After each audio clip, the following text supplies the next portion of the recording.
Brazil is more capitalist. People need to earn more money because the states do not give us a lot of things. Start a new company with experience to start it and cut a lot of small problems that have happens to us when we are starting a new business.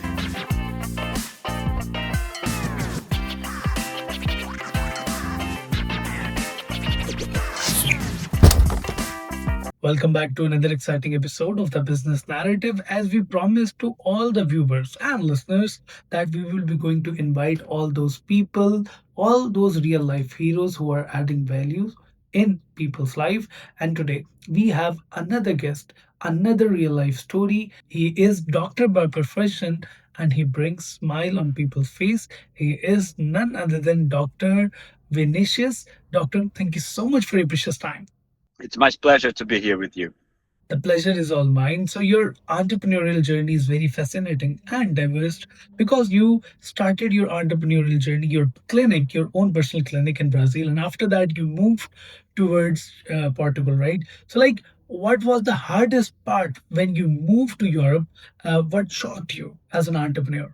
When I started in Brazil, I was able to construct my first company in dentistry. It was very specific to what I do. It's only one chair, a small business. And then I start seeing that the opportunity to grow is very big because I was in a time that Brazil is the country is growing too fast. It was a time of a big growing of the country, in particular in Rio de Janeiro because of the petroleum. When does it happen? A lot of people from outside come to work in Rio, in the center of the Rio de Janeiro.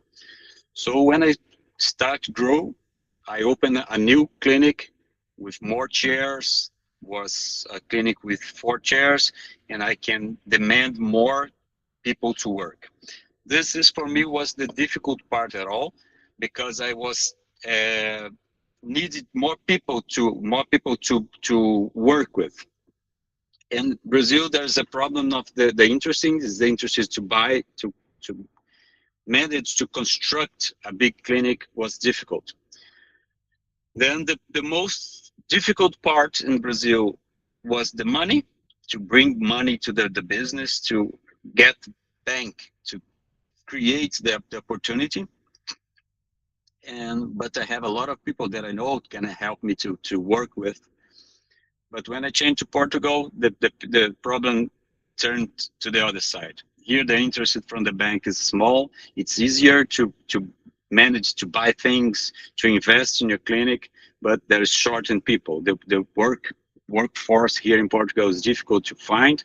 There's a lot of good people working here, but as I said, the money isn't too expensive. So everybody can manage to buy your own office, your own practice. So this is different. I have more opportunities, but low power force of people to work with. So do let me know, what is one thing clinician, doctors, they misunderstood about entrepreneurship? Because when you are doing your BDS or MBBS or any sort of medical degree, they never taught you business subject or business skills, right? On the other side, you have worked in Portugal as well. So those entrepreneurs who are working in Portugal, why they are not shining? Because here it's different. Live in Europe and live in Brazil. Brazil is more capitalist. People need to earn more money because the states do not give us a lot of things. Everything you have to pay for education, pay for hospitals. So in Brazil, if you do not work a lot and not earn your own money, things get difficult if you do not manage to brew to buy the minimum things that the state do not support. Portugal is different. The welfare state here is we can find easily a good school, a good hospital to your family, and people here do not need to work a lot to earn the minimum. The minimum here that you got the, it's almost the same opportunities. It's very equal. The state is very equal. The country is very equal. So it's here that there's no people do not need to earn a lot of money. So this uh, generations past generations, the things, it's always neutral. It's always quite calm. It's easier to manage a normal company. You do not need to grow a lot to be so much different. Entrepreneurship is all about failures, right? So I want you to share a major setback from your entrepreneurial journey. And on the other side, partnerships, when we talk about partnerships, they usually looks very great, very fascinating. But when it comes to reality, the reality is totally opposite, right? So do let us know how did your partnership went through. The main challenge that I see here, as a country that there's no circulating money, there's not a huge capitalism, that people do not.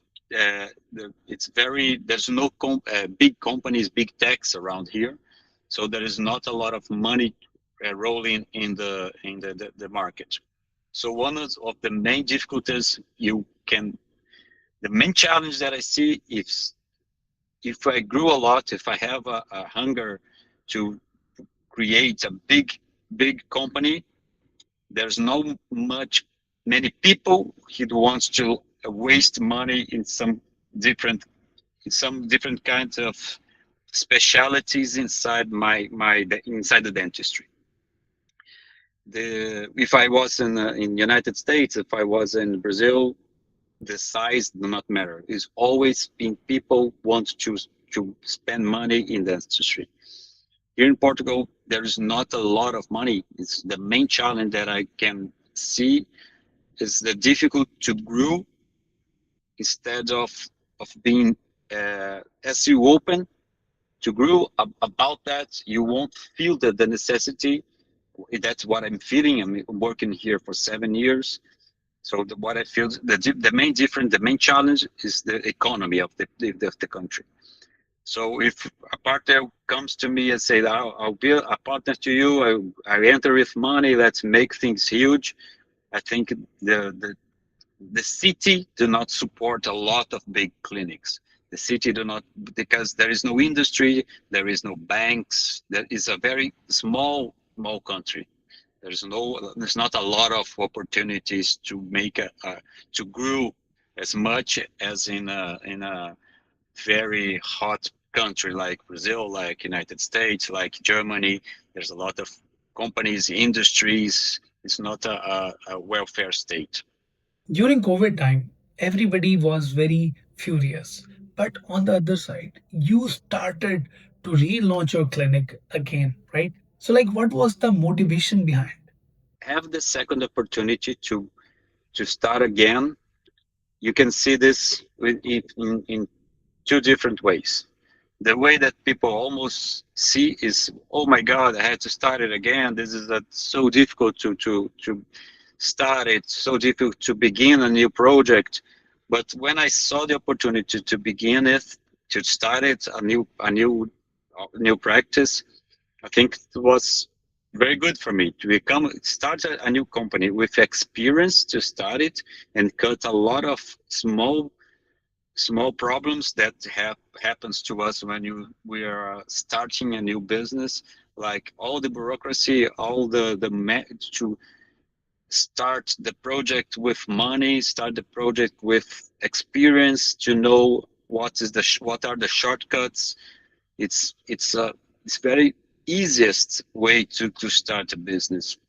I imagine if I can turn back almost 30 years ago when I was beginning my first practice, if I have the knowledge that I have today, things will be much more different. So, according to you, how much new technology has changed the field of dentistry? And do let me know as well. Like those dentists will going to survive in future who will not going to adapt latest technologies? Technology in dentistry nowadays, the industry forces us to move to this direction. But when I got out of the college, the dentistry is what everything imagine. When I say this word, I'm a dentist, comes to mind of people paying, uh, procedures to raise a problem that is in the mouth. Nowadays, the technology enters in 10 years ago. entered the market so powerfully with the companies like Dentsply Sirona, like Invisalign, like with scanners, form labs with 3D printers. There's a lot of opportunities to grow and a lot of opportunities to make things different. And nowadays, if you do not change it to this direction of the digital dentistry, I won't say that you're behind, but I can say that you're doing things that mo- very soon you'll be charged to change.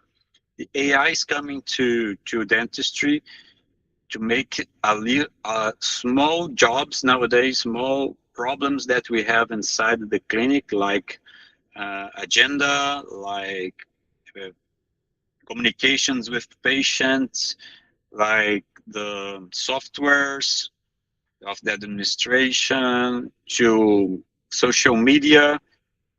AI is helping a lot to the small business, to the small practice, because we cannot have uh, uh, marketing department inside of the clinic. So the AI is coming to help us in those little key points, pain points that we have nowadays, because the market need us to see the Instagram, the Facebook, the LinkedIn, and we need to be on all of those platforms. And maybe, and I'm sure that AI is helping us a lot to read the necessity, read the opportunity and the necessity to be inside of this change. So, lastly, do let me know one message for those people who are juggling around. They are trying their level best, but they are not getting the desired results. A lot of people that comes out of the college, instead of gain experience, continue studying to get those pain points, to know the difficulties, know the place that you're working, instead of trying to build their own practice, instead of go to the bank and make a big loan to spend in a new office. For me, this is the main mistake, and people always come out of the college with the same dream all the days, that being I go out of the college and make my own practice and I will start earning my own money. But you have to learn a lot with the people that's older than you, to know how you speak with the patients, know how to charge them, how the public around the place that you want to work, how they see treatment. If there's someone that's a name so strong in the region, in the city, that don't allow new students, new professionals to enter in the market. So if I have one advice is grow inside the practice that you can work with. Then you start, if you need, you start your own practice, because it's not so easy to start, it's not so easy to pay the bills.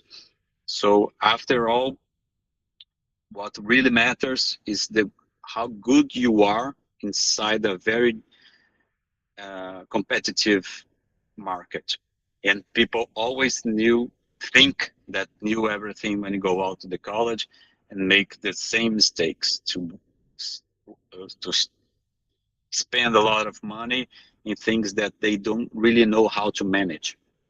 Thank you so much, Doc, for your precious time, and I hope you will going to love the podcast. If you love the podcast, do subscribe the channel, and remember, hard work always pays off. Till then, keep daring, keep listening, and keep achieving your goals.